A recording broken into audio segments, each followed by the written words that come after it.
What's going on, Bumblebee? You Bumblebee arches? No, that doesn't work, but we'll try, we'll keep trying. Have you ever seen a mermaid? Do you want to see a mermaid? Is that something that would be fun growing up? I grew up watching a movie called Aquamarine, where there was like a mermaid, and it was great. It was a great movie, but I don't think mermaids are real. But after this list, you just may, hopefully. Here are the top 10 unsettling real mermaid sightings recorded in history. Number 10, the Maine Island mermaid. Okay, back in 1967, a ferry with tourists was astonished to spot this blonde mermaid on a beach. Yeah, casual, nice tour right there. The people who saw this marine creature, humanoid being, they said that she seemed to be eating a raw salmon fish while enjoying the waves splashing upon her, right? Just a nice lunch that we're interrupting. Okay. A similar mermaid spotting incident was reported that same week, although a lot of people didn't believe that it was real. Charles White from the Undersea Gardens, this guy, he needs answers apparently, and he's even going as far as to offer a $25,000 reward for the mermaid's capture. Being on film, camera,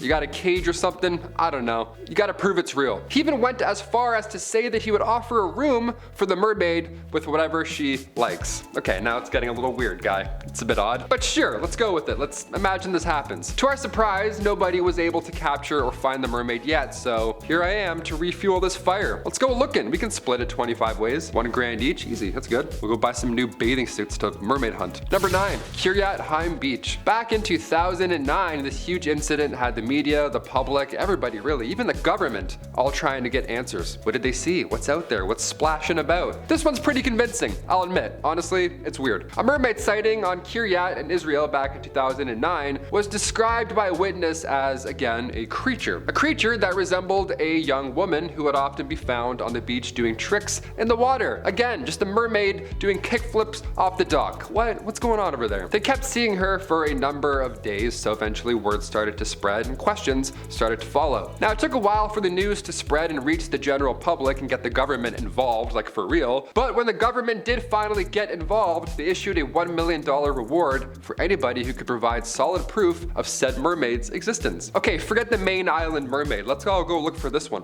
Much better reward. $1 million? Splitting 25 ways? That's great. Capturing the mermaid was not necessary, and just a photo would suffice. So that creepy guy who's got a room and board for that mermaid chick can, you know, just maybe stay out of this one. One night, an NBC filming crew actually claimed to have seen a human figure dipping into the water. But again, this could have been just a normal human being dipping into the water. But again, who knows at this point? Imagine that, you're trying to go for a swim, a news crew just runs in after you. They're like, wait. Number 8, Siren History. Okay, let's go back to where these first mermaid sightings occurred. Written in a 13th century Norwegian manuscript, 13th century, these fishy human hybrids were described as terrifying. And I'm fairly positive if mermaids are real, they're not like Ariel at this point, right? With our pollution, our world, are you kidding me? They're probably like the shape of water with like a plastic bag hanging out of their head. Probably like some Last of Us ocean type looking thing. These mermaids were referred to back then as sirens or monsters. They were described as tall and great of size. They had shoulders like a man, that's how you know it's old school, shoulders like a man, but they had no hands. So they were just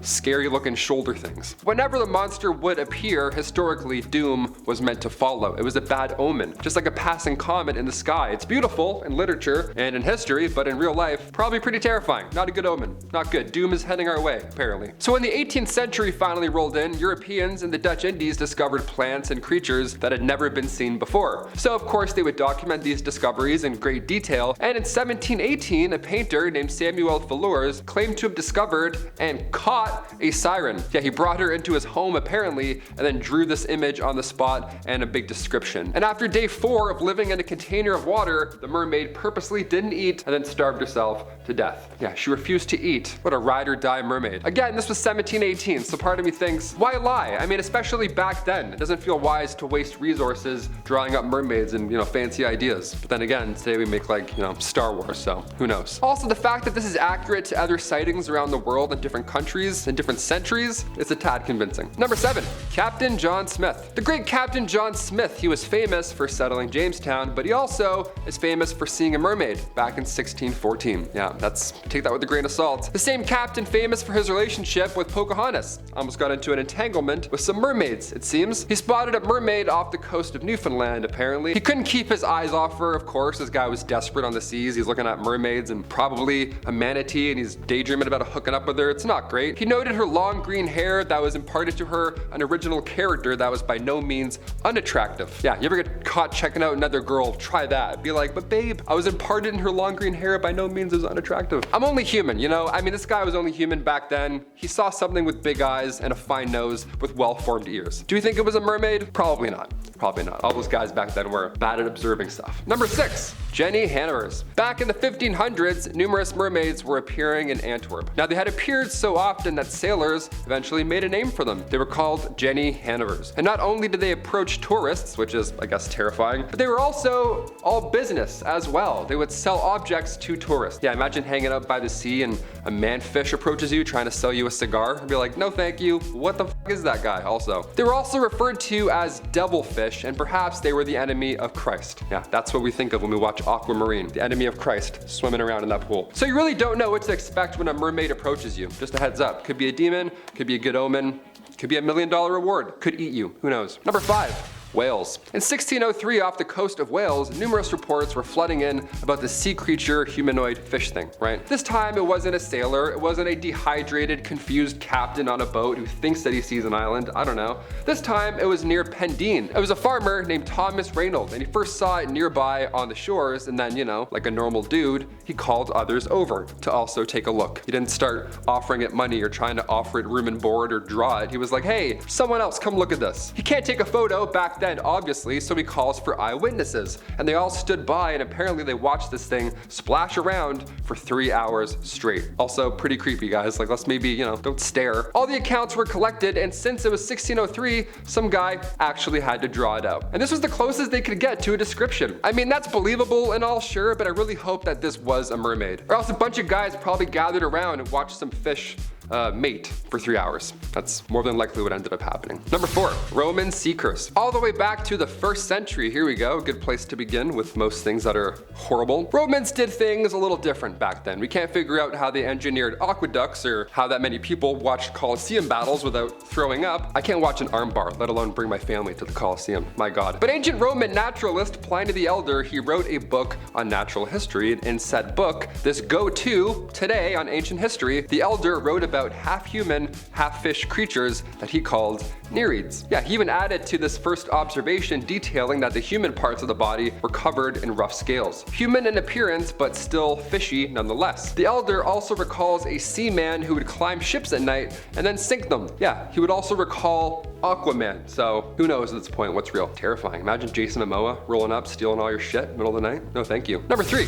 Kei Islands. Back in 1943, Japanese soldiers were posted up on the Kei Islands in Indonesia. Now they all claim to have run into a mermaid numerous times. Just like the Zimbabwe Dam, it's like that's their territory almost, right? It's like they've approached and then kicked people out. On the Kei Islands, there have been multiple encounters with multiple mermaids, not just one that reoccurs, a group, like Avatar 2, just like a family comes out and you're like, oh, hello, hi. The villagers referred to these creatures as orang ikan. Orang translates to human, but ikan translates to fish. Therefore, human fish. While on patrol, Sergeant Taro Horiba had instructed the village chief to pass on any information if anybody sees one of these things. Obviously, because, you know, why, of course, we'd want to know. So somebody saw one, they captured it, and Sergeant Horiba recalls the mermaid as being around 5 feet tall, skin was pink-ish, and its face was human-ish, but it had spikes around their head, and its mouth was that of a fish's mouth. So yeah, pretty hard to forget, I'd say. That would be a stained image in my head, I wouldn't sleep. Now this was 1943, so the scientific community wasn't exactly sold yet, right? Nothing really ever came from this, but I weirdly believe this one. A carp mouth is more believable than silvery blonde hair singing by the ocean. Know what I mean? If it's terrifying and gross, odds are it's probably real. Number 2,